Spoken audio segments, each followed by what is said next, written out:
Oded Yanon. Oded Yanon is the Israeli scholar who put forth the paper, A Strategy for Israel in the 1980s.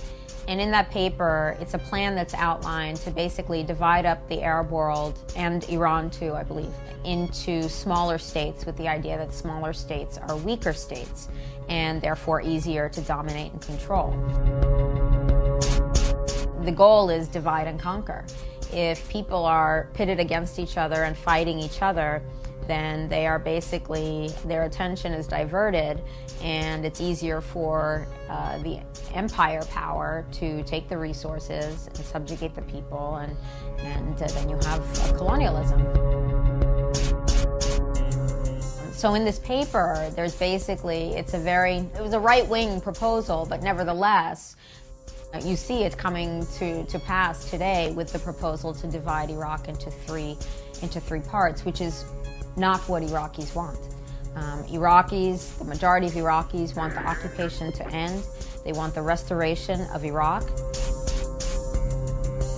A clean break, a new strategy for securing the realm, came afterwards, but also in the spirit of A Strategy for Israel in the 1980s by Oded Yanon. That paper was written, A Clean Break was written by Richard Pearl, Douglas Feith, and David Wormser. All three of them had high-ranking positions in the government of Benjamin Netanyahu in 1996, and that paper was written for that administration in Israel. That paper called for three major objectives.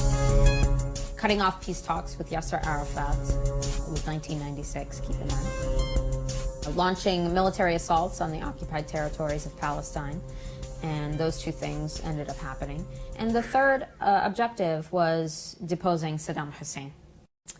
So, 2002, Richard Pearl, Douglas Feith, and David Wormser are now all high-ranking members of the Bush administration.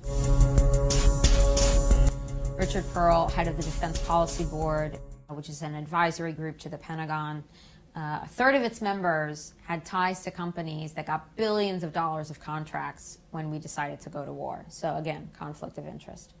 But he was involved, and he was a big cheerleader for attacking Iraq. A high-ranking member of the U.S. administration that was formerly a high-ranking member of the Likud administration. So Americans need to have that information and then ask themselves, where does their loyalty lie?